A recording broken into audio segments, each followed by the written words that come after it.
میں آج کے اس پروگرام میں خوش آمدید کرنا چاہتا ہوں ایک ایسی شخصیت کو کہ جو میں بڑے وثوق سے کہتا ہوں کہ محقق کے دورہ ہیں اور صاحب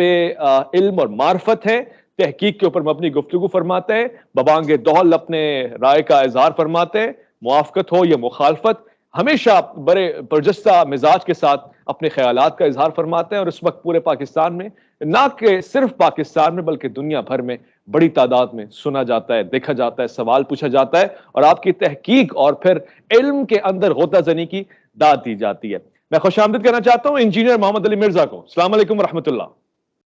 جی وعلیکم السلام ورحمۃ اللہ وبرکاتہ۔ ولا حول ولا قوة الا باللہ۔ اللہم صلی علی محمد وعلی آل محمد۔ جی ویس بھائی، آپ کا بھی اور جی ٹی وی کی پوری ٹیم کا شکریہ کہ انہوں نے سیدنا عمر فاروق رضی اللہ تعالیٰ عنہ علیہ السلام کے حوالے سے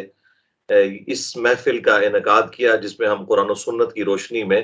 ان کی شخصیت کو ڈسکس کریں گے انشاءاللہ تعالی۔ جزاک اللہ پروردگار آپ کو اس کا اجر عطا فرمائے۔ میں جاننا چاہتا ہوں کہ اسلام بمشرف ہونے کا واقعہ حضرت عمر کا بڑا مشہور ہے، میں اگر چاہتا ہوں کہ آپ کی زبانی سنوں وہ کیا ماجرا تھا، وہ کیا بات تھی کہ ایک شخص جو انتہائی مخالف تھا دین پیغمبر کا، ایک شخص جو بہت دور کھڑا تھا، وہ اتنی قریب کیسے آ گیا، اور پھر یہ ماجرا کیسے پیش آیا اور اس کا نتیجہ کیا نکلا؟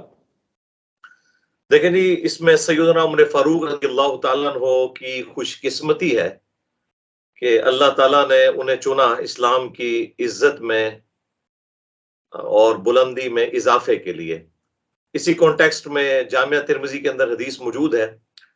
کہ خود اللہ کے محبوب صلی اللہ علیہ وآلہ وسلم نے اللہ کے حضور یہ دعا کی تھی کہ اے اللہ، عمر ابن حشام یعنی ابو جہل اور عمر ابن خطاب، ان دونوں میں سے جو تجھے محبوب ہے اس کے ذریعے اسلام کو عزت اور سربلندی عطا فرما۔ تو نبی صلی اللہ علیہ وآلہ وسلم کی دعا کا نتیجہ ہے سیدنا عمر کا اسلام قبول کرنا۔ اسی لیے ہم آپ کو مراد رسول بھی کہتے ہیں صلی اللہ علیہ وآلہ وسلم رضی اللہ تعالی عنہ۔ جہاں تک آپ رضی اللہ تعالیٰ عنہ کے اسلام لانے کا واقعہ ہے، تو اس کانٹیکسٹ میں ایک روایت موجود ہے دلائل النبوہ امام بیہقی کی کتاب کے اندر اور سنن دارقطنی کے اندر بھی موجود ہے، اگرچہ اس کی صحت میں اختلاف ہے لیکن اسے ترقی بالقبول حاصل ہے۔ اسی وجہ سے قطر والوں نے جو سیدنا عمر پر 30 اقساط کے اوپر عمر سیریز بنائی ہے عربی میں،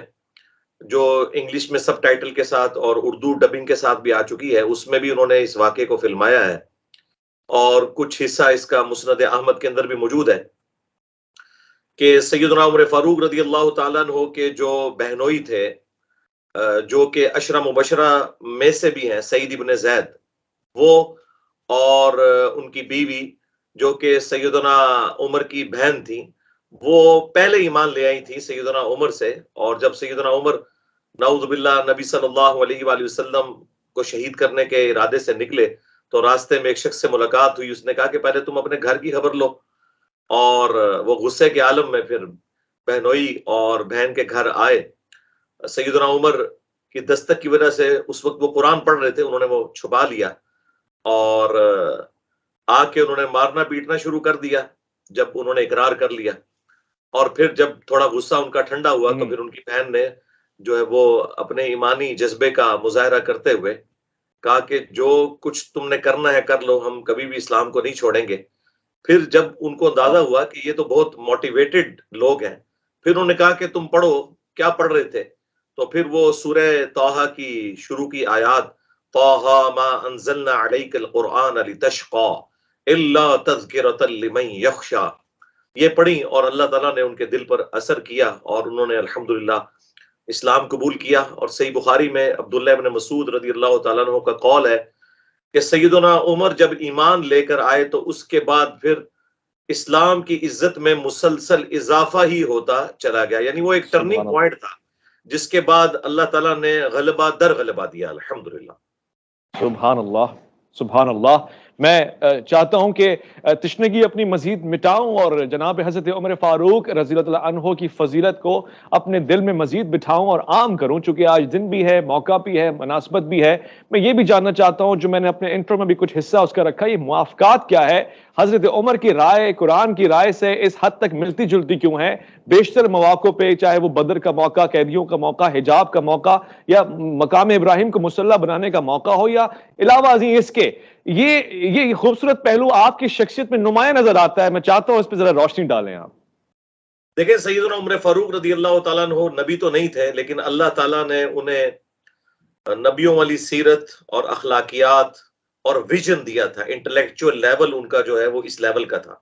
اسی وجہ سے اللہ تعالیٰ نے انہیں رسول اللہ صلی اللہ علیہ وآلہ وسلم کی دعا کے بعد اسلام کے لیے قبول کیا. اور جامعہ ترمذی میں حدیث ہے کہ میرے بعد اگر کوئی نبی ہوتا تو عمر ہوتا. جہاں تک اس بات کا تعلق ہے کہ آپ رضی اللہ تعالیٰ عنہ کے مشورے کے اوپر قرآن نازل ہوا، تو بالکل بات درست ہے. بخاری اور مسلم دونوں کے اندر حدیث موجود ہے کہ اگلی امتوں میں محدث ہوا کرتے تھے جن کے دلوں میں اللہ تعالیٰ بات ڈالا کرتا تھا، کیونکہ اس وقت غیر انبیاء کے اوپر بھی وحی ہوتی تھی. لیکن اس امت میں چونکہ غیر انبیاء کے لیے وحی ختم ہو چکی ہے، اللہ تعالیٰ کسی کے دل میں کوئی بات ڈالے گا یا خواب کے ذریعے کوئی چیز دکھائی جا سکتی ہے، جس طرح اذان کا طریقہ جو ہے وہ ایک صحابی کو دکھایا گیا. تو سیدنا عمر کے بارے میں تو اسپیسیفکلی نبی علیہ السلام نے فرمایا اگر میری امت میں کوئی محدث ہوتا جس کے دل میں بات ڈالی جاتی تو وہ عمر ہوتا. اور وہ ہم نے اس حوالے سے تو دیکھ لیا کہ سیدنا عمر فاروق رضی اللہ تعالیٰ عنہ نے 4 مواقع کے اوپر مشورہ دیا. صحیح مسلم میں تفصیلی حدیث ہے، کچھ حصہ بخاری کے اندر بھی موجود ہے. نمبر 1 انہوں نے یہ مشورہ دیا کہ مقام ابراہیم کو مسلح بنایا جائے. نبی صلی اللہ علیہ وآلہ وسلم مستجاب پر کھڑے ہوتے تھے تو دونوں قبلوں کی طرف آپ کا رخ انور ہو جاتا تھا. لیکن سیدنا عمر کی یہ خواہش تھی کہ چونکہ اللہ تعالیٰ نے دین ابراہیمی کی برکت سے اسلام کے لیے قبلہ وہی مقرر کیا ہے جو حضرت ابراہیم علیہ السلام کا تھا، تو اگر آپ مقام ابراہیم پر کھڑے ہوں جو حجر اسود اور حتیم کے درمیان والی دیوار ہے، تو پھر بیت المقدس آپ کے رائٹ پہ آ جائے گا، اور یہ ایکسکلوسیولی چیز اسٹیبلش ہو جائے گی کہ اب قبلہ جو ہے خانہ کعبہ ہے. تو قرآن میں اللہ تعالیٰ نے سورۃ البقرہ میں آیات نازل فرما دی وَاتَّخِذُوا مِن مَقَامِ إِبْرَاهِيمَ مُصَلًّى. دوسرا انہوں نے مشورہ دیا تھا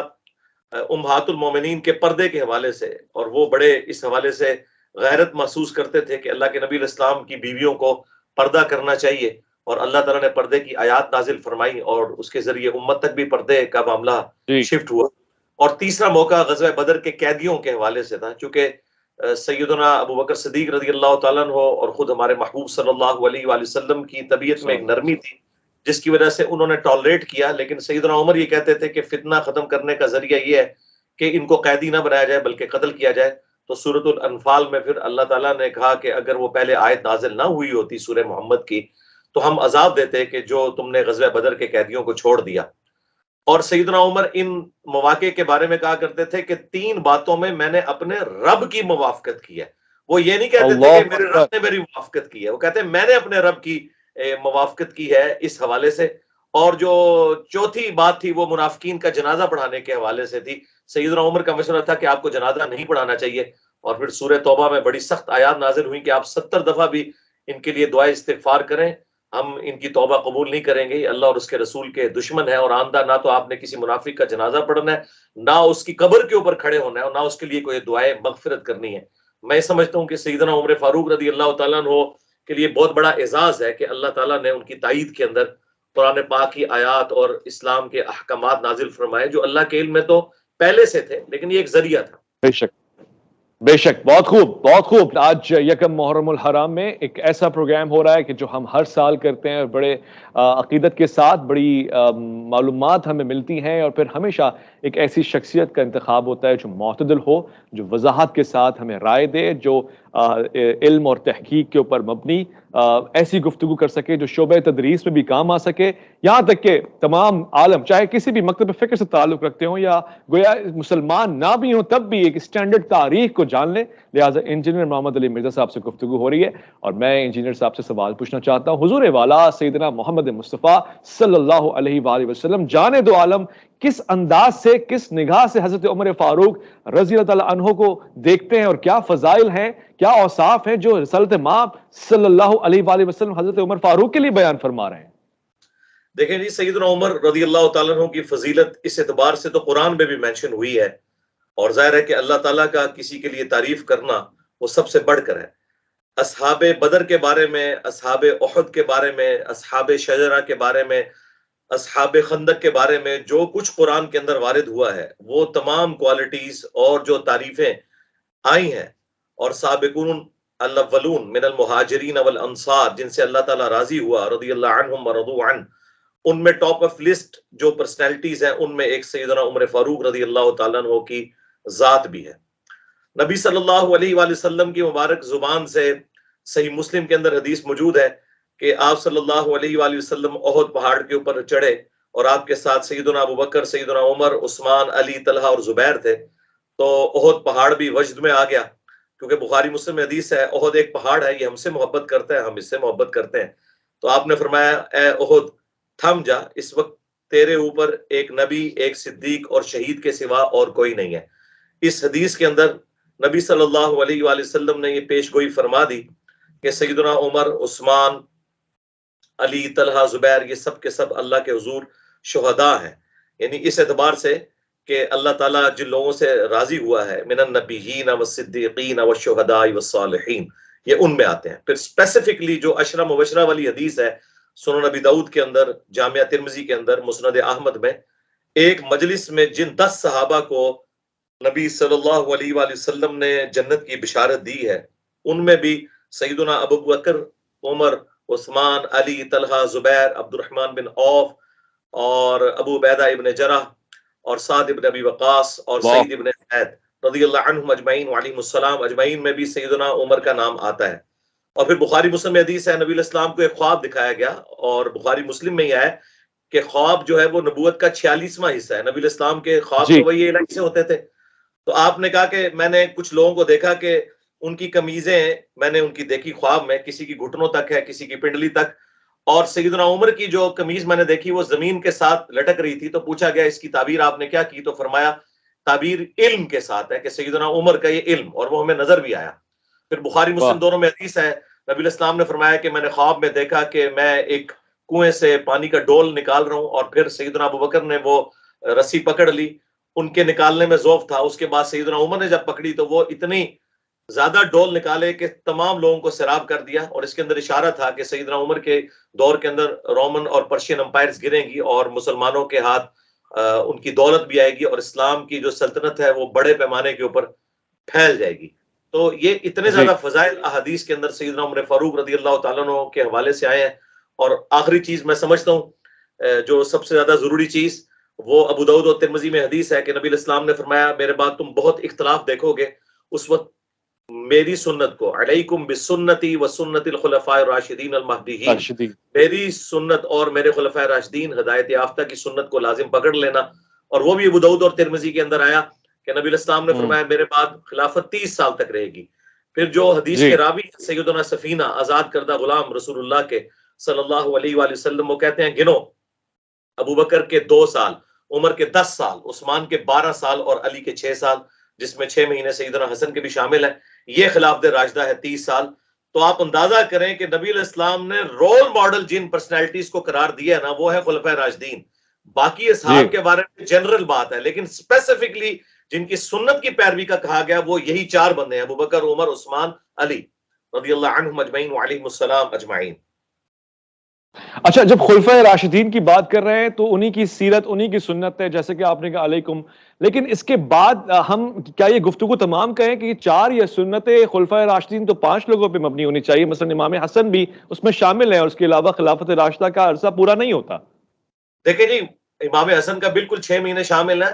اور سیدنا حسین بھی شامل ہے اس حوالے سے، اگرچہ ان کے پاس خلافت نہیں ہے، کیونکہ وہ غدیر خم کی حدیث میں قرآن اور اہل البیت تو شامل ہے نا، تو اہل البیت تو اپنی جگہ موجود ہے۔ تو حسن ابن علی رضی اللہ تعالیٰ عنہ کے 6 مہینے اس میں شامل ہیں، وہ ملا کے، وہ راؤنڈ آف کر کے ہم اسے 30 سال پیش کرتے ہیں، کیونکہ 11 ہجری کے اندر نبی علیہ السلام کی وفات ہوئی ہے ربیع الاول کے مہینے میں، تاریخ کوئی کنفرم نہیں ہے، اور 41 ہجری ربیع الاول کے مہینے میں ہی صلح حسن ہوئی تھی۔ ٹھیک ہے، واضح ہو گیا۔ میں چاہتا ہوں انجینئر صاحب کہ ایک اور زاویہ نکالوں اور اس زاویے سے ضرور دیکھوں، کیونکہ اسی زاویے سے عالم اسلام اور یہاں تک کہ غیر مسلم بھی حضرت عمر فاروق رضی اللہ تعالیٰ عنہ کو دیکھتے ہیں کہ جو بطور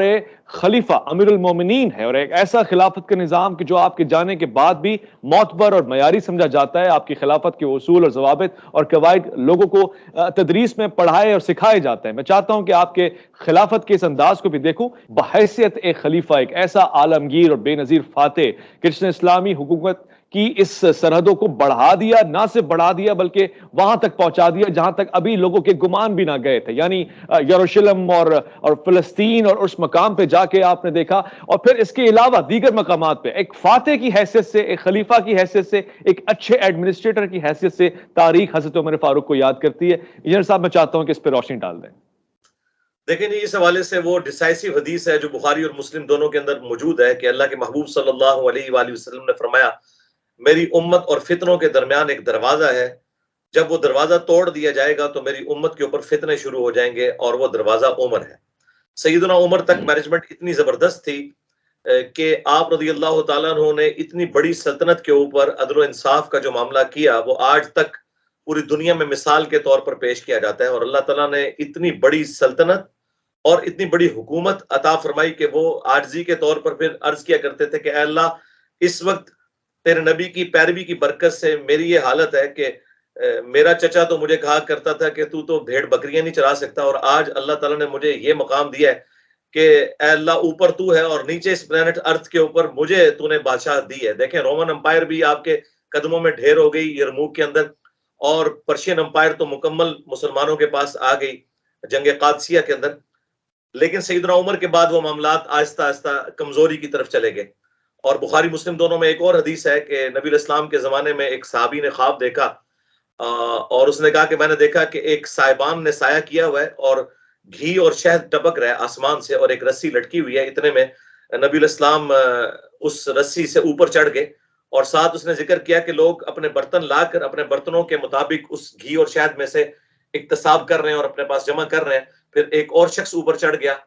اور پھر اس کے بعد ایک اور شخص نے وہ رسی پکڑی اور وہ بھی اوپر چڑھ گیا، اور جب چوتھے شخص نے رسی پکڑی تو وہ رسی ٹوٹ گئی، اور پھر اس کے لیے اس رسی کو جوڑ دیا گیا، پھر وہ بھی اوپر چڑھ گیا۔ اور سیدنا ابوبکر نے کہا یا رسول اللہ آپ اجازت ہے میں اس کی تعبیر کرتا ہوں، تو انہوں نے کہا کہ یہ جو آسمان کے اوپر سایہ ہے یہ اسلام کا ہے، گھی اور شہد جو ٹپک رہے ہیں یہ قرآن کی تعلیمات ہیں، اور پھر آپ اللہ کے پاس چلے جائیں گے رسی پکڑ کے، آپ کے بعد ایک اور شخص خلیفہ بنے گا، چونکہ اس میں دکھایا نہیں گیا تھا کہ وہ کون ہے، اور وہ بھی اوپر چڑھ جائے گا اور دوسرا بھی، اور جب تیسرا خلیفہ بنے گا پھر معاملات کوئی ایسے مس ہینڈل ہوں گے تو وہ رسی ٹوٹے گی، لیکن اس کی وجہ سے اس رسی کو جوڑ دیا جائے گا، جو ہمارے نزدیک سیدنا عثمان کی جو شہادت ہے وہ اس کی کمپنسیشن بن گئی اور وہ بھی اوپر چڑھ گئے۔ تو یہ ایک ڈیسائسو حدیث ہے اس حوالے سے بخاری و مسلم کی۔ اب آ جائیں آپ کی جو مینجمنٹ اور فتوحات تھیں اس میں دیکھیں، میں سٹارٹ میں ایک اس حوالے سے بات کروں، اس میں مجھے 2-4 منٹ دیجیے گا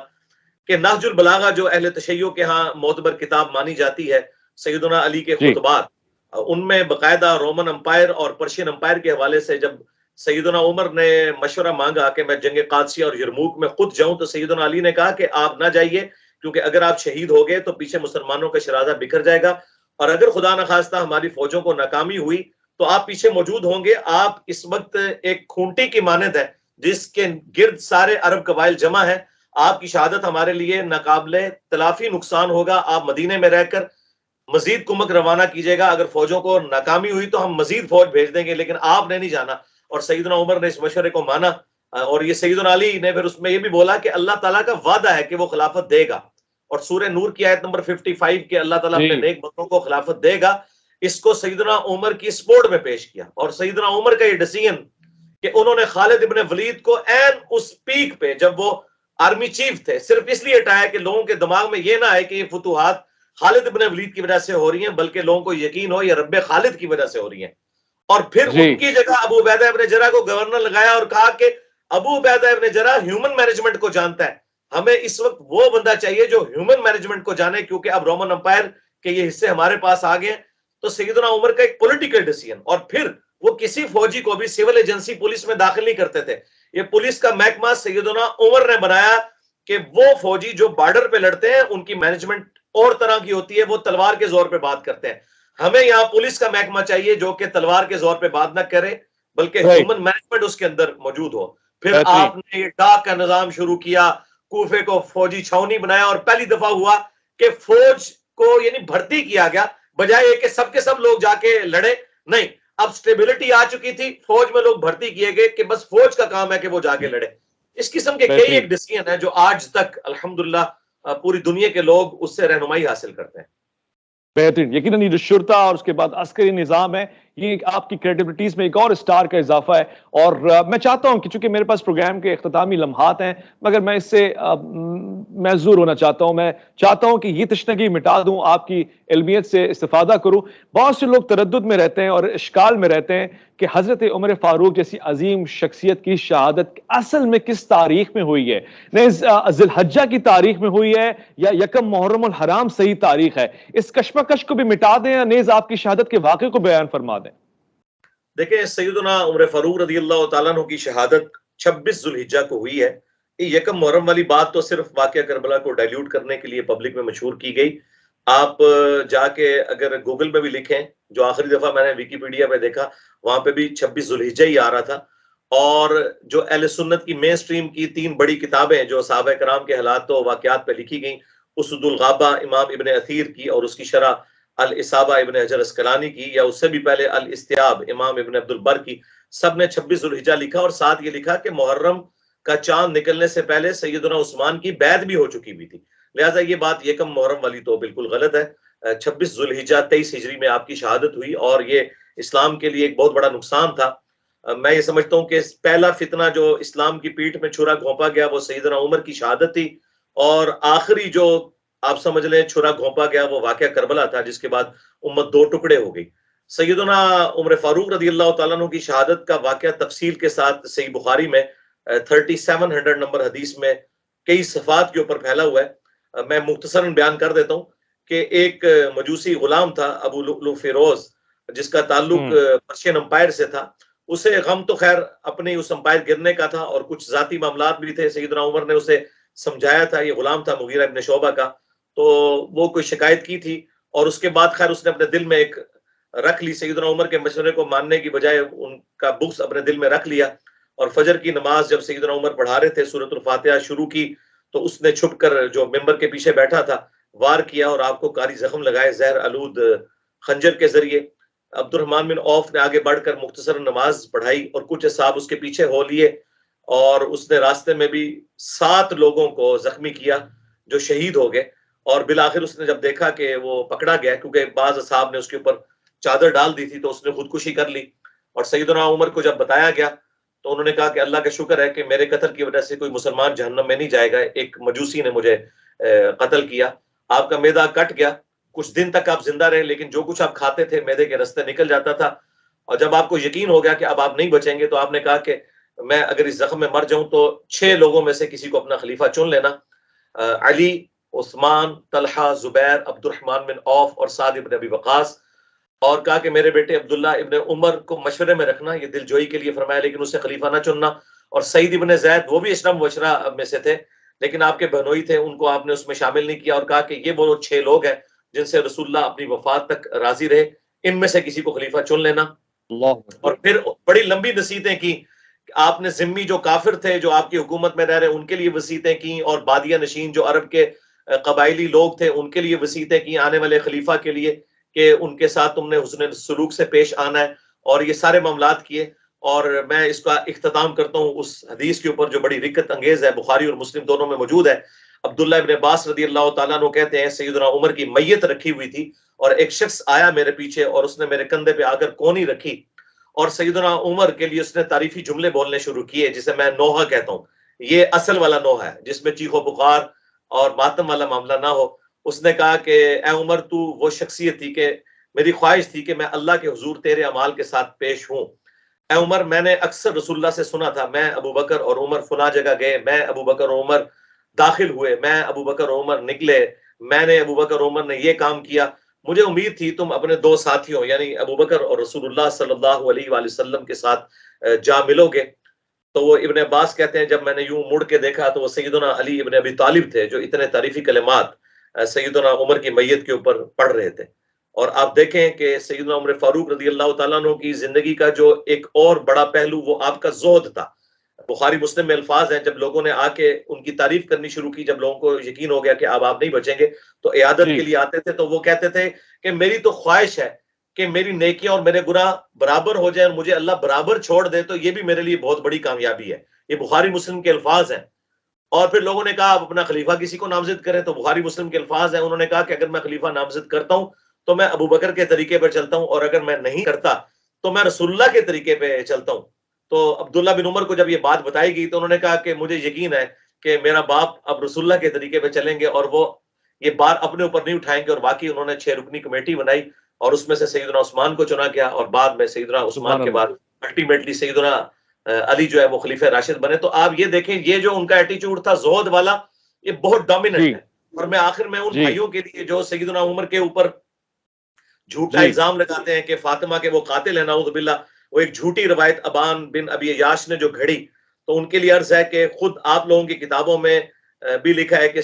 سیدہ ام کلثوم جو سیدنا علی کی بیٹی تھی، وہ سیدنا عمر کے عقد میں تھی، اور یہ رشتہ انہوں نے مانگا اس لیے تھا تاکہ قیامت والے دن اہل البیت کے ساتھ میرا رشتہ جڑ جائے۔ بڑی محبت کیا جی کرتے تھے، پروٹوکول دیا کرتے تھے حسنین کریمین کو، سیدنا عمر فاروق رضی اللہ تعالیٰ عنہ، اور انہوں نے اپنی اولاد میں کچھ بھی ٹرانسفر نہیں کیا، کوئی لیگیسی اس طرح کی نہیں چھوڑی، چٹائی پہ بیٹھتے تھے، اس سسٹم کے بینیفیشری نہیں ہوئے۔ لہٰذا بنو امیہ نے جو کچھ خوبصورت۔ کیا میں اس کا وبال سیدنا عمر کے اوپر نہیں ہے، بالکل۔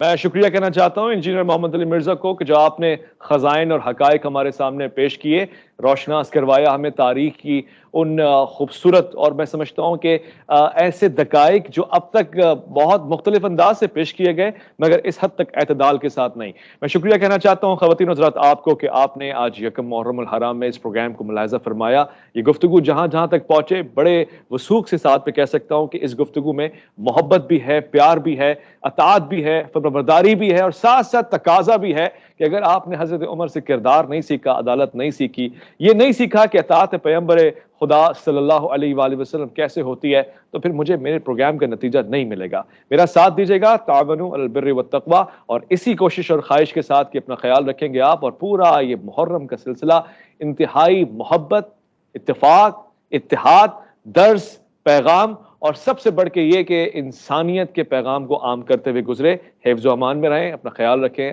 اللہ کی امان میں۔ ویس ربانی کو دیجیے گا اجازت۔